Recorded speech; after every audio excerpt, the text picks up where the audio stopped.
According to the USDA, the typical American family of four wastes $1,500 in food every year.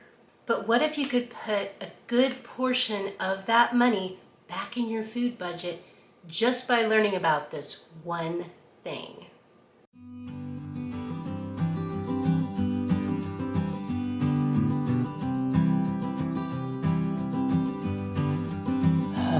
Thank God for coffee.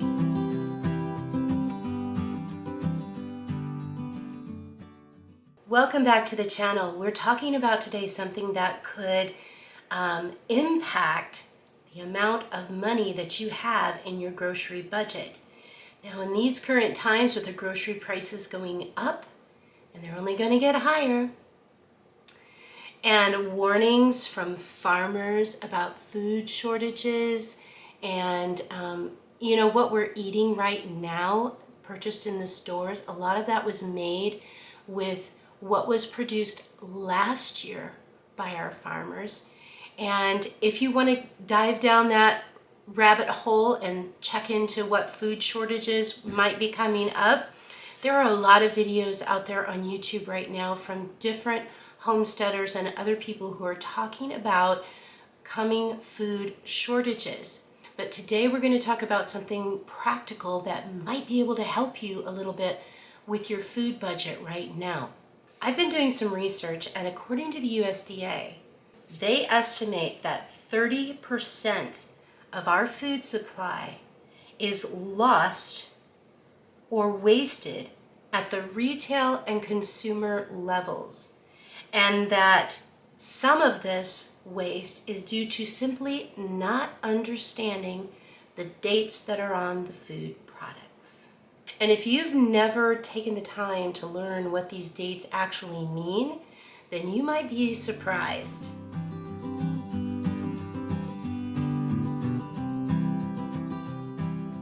So in the United States, federal law does not require food products to actually have dates on them, except infant formula. So infant formula has to have an expiration date on it. But the dates that are typically used by companies on food products are best if used by or best if used before, sell by, use by, and freeze by dates. Now, let me read to you exactly from the USDA website what these dates mean. Best if used by or before indicates when a product will be of the best flavor or quality. It is not a purchase or safety date. So what that date means is it's at its last chance for peak quality at that date. That doesn't mean it's bad. That doesn't mean you have to throw it out and you can't consume it.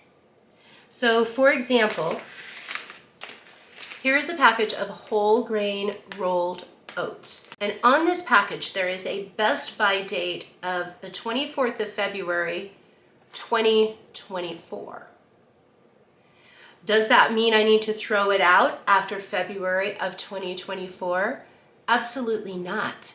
As long as there are no signs of spoilage, you can still consume this food. Now, in this particular package, there's also a second date, and some food producers will put on a packing date on here. So, for example, this second date is February 24th, 2022. That's when it was packed. So what they're saying is exactly 2 years after this was packed, it will not be at its peak quality anymore. So maybe some of the nutritional value will be going, maybe the color will be a little off, maybe it'll take a little longer to cook it. But you can consume this past the date, provided that there's no signs of spoilage. Other dates that companies put on packages. Now you might see a sell-by date, and this one can confuse people because this has absolutely nothing to do with quality or anything like that. A sell-by date tells the store how long to display the product for sale for inventory management. It is not a safety date.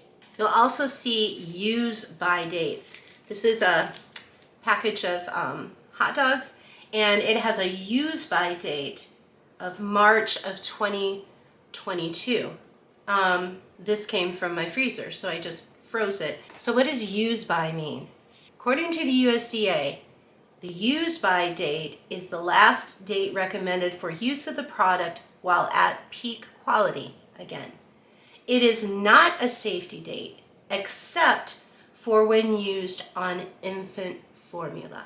And then typically when you buy any kind of fresh meat product, they will have a use or freeze by date. So use or freeze by is also the same thing. You know, if you freeze it by this date, it will maintain more of its peak quality. But again, that also does not mean if you have this sitting in the fridge, and this date is July 6th of 2022. I've stuck this in the freezer already, but if you have this sitting in your fridge beyond July 6th of 2022, that doesn't mean you can't eat it. It just means it might not be at its peak quality. So best if used by or before, use by, sell by, freeze by, they are not food safety dates. The food doesn't expire, meaning you have to throw it out. They also state right on their website where I got this document from, foods not exhibiting signs of spoilage should be wholesome and may be sold, purchased, donated, and consumed beyond the label's best if used by date. So if these dates aren't expiration dates, how do you tell if a food is spoiled? There are two types of bacteria that can be in food. One is a pathogenic bacteria. That's what can cause food poisoning and foodborne illnesses. And then there is spoilage bacteria.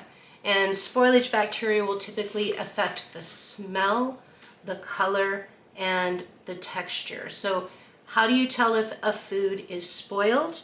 You need to look at those things. If you have canned goods and they've started bulging at the top, or there's been some leakage, or you open it up and there's an off-putting smell or something like that, no, you shouldn't consume that. That food is spoiled.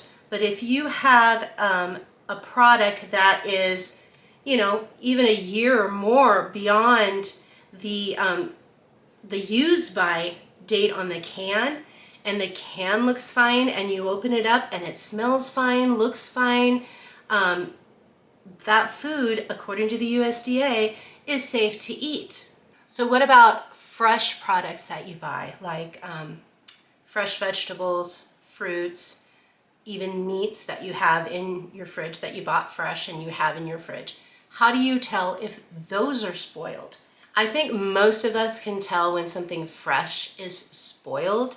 If there's, you know, kind of a little slimish texture going on your vegetables, or it's leaking some of the juices out of it, or it's getting mold and it there's a smell, you know that has gone bad. That's pretty basic. But one of the things you need to know about is how to tell when meat has spoiled.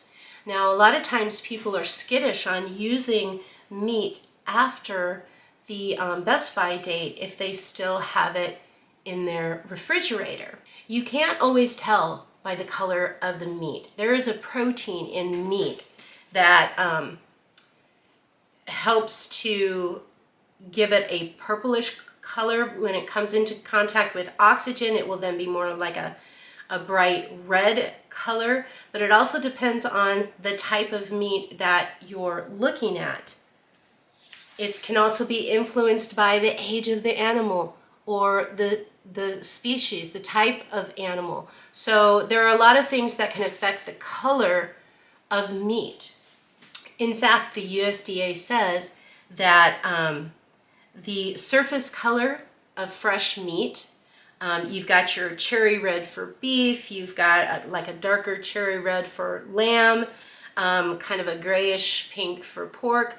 That's an unstable color and is actually very short-lived. So when you go to purchase meat in the store, keep that in mind, that it may not be that really bright color that it was when it was first packaged. So what about poultry? What color should poultry be? Poultry is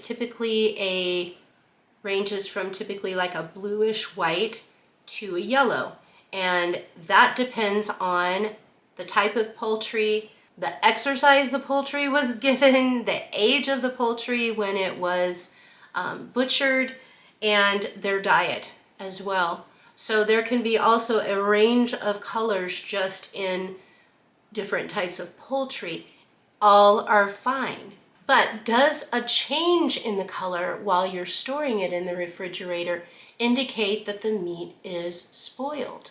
I want to read you this from the USDA. In addition, the color of meat and poultry can change as it is being stored at retail and in the home. When safely stored in the refrigerator or freezer, color changes are normal for meat and for poultry. So if you've just bought a steak, for example, and it has a little bit of a gray tone to it when you go to use it, that doesn't mean it's spoiled. That just means that a color change has happened in the meat. So if the color change has occurred while the meat is in the freezer, that is fine as well, because it reacts in the freezer just like it would react in the refrigerator. So there could be also some color changes if you've frozen your meat. So color changes are normal, but if you notice it has an off odor and it might be sticky or tacky to the touch, or it may even be slimy a little bit, then that meat has developed the spoilage bacteria to the point where you should not consume it. But up until that point, you shouldn't have any qualms about consuming a meat product that's past the date that you've been keeping it in your refrigerator. Now, if you take some meat from the freezer and it's got dry patches, maybe really lighter colored patches that are real dry, that means your meat obviously has gotten some freezer burn. But do you need to throw it out if it's got some of that on there? No, you don't. You just cut that part off and cook it anyway. In fact, you can eat that part, but it might not taste very good. Freezer burn tends to make meat taste off. So, but if you cut that part off, you can still cook it and eat it. It's not something that you need to throw the meat out for. And one of the things that you want to consider in our current times is purchasing foods that have a long shelf life. So, I mean, if I can keep this on my shelf for 2 years and it will still be the best quality that it can be, I'm all about that. So I'm kind of stocking up a little bit on things that have a long shelf life. Another thing that has a little bit longer shelf life is something like peanut butter. So for example, I've got several jars of peanut butter here, and whenever we use a jar, I'm going to purchase a new one and then just kind of rotate the stock there. So that's another thing to think about, purchasing things with a long shelf life. And some of these things are typically not that expensive still right now. When you take a look at, perhaps milk prices are going to skyrocket or something like that, you can still buy the boxed dry milk. And this non-fat dry milk, this package of non-fat dry milk, has a best by date also of 2024. So you're looking at a couple of years that you could have this on hand in case you need it. And I'm not trying to be some kind of alarmist or some kind of, extreme prepper or anything like that. But in order to be smart about what's going on right now, you need to start thinking about some of these things. What if you can't get milk when you need it? Or what if milk ends up at like, $8 a gallon or something like that, and you can't afford it? Well, you need to be thinking right now about that sort of thing. And you could also buy something like powdered buttermilk. And once you open it, just keep it in the refrigerator. And this date on this one is May of 2025. So you can reconstitute it and use it as buttermilk. So start taking a look at some of these things that have that long shelf life. Other things that you could consider buying that have a long shelf life that typically aren't still, really expensive right now. Things like bread, if you wanted to make your own bread, because a loaf of bread in the store is crazy right now. Our loaf of bread that we like in the store is $6 for a loaf. So I'm going to be experimenting with our bread machine and trying to come up with some good bread for us. And now to make bread, some breads you need yeast. Not all breads, but some breads you do need yeast. So I've also purchased some yeast, and I'm storing that right now in the fridge, but I'll put that in the freezer as well to keep that going. And that's another thing. Don't throw out the yeast if it's past the date. You can still use it. And I have stored up a little bit of canned meat products from the store as well. I mean, I don't know if you like Spam or something like that, but it typically has quite a long shelf life and the best by date is typically a couple of years out. So, if you had a situation where meat just went totally out of control, and we are being warned about that, particularly beef, and we just had bird flu go through and, a bunch of chickens. So something else that you want to think about is maybe purchasing some canned meat or canning your own meat. One of the things that we recently purchased, and we're really excited to get it, is a freeze dryer, because you can freeze dry foods, you can freeze dry leftovers, you can freeze dry your, leftover soups, all kinds of things. We can freeze dry our excess eggs, and that typically has a shelf life of 20 to 25 years.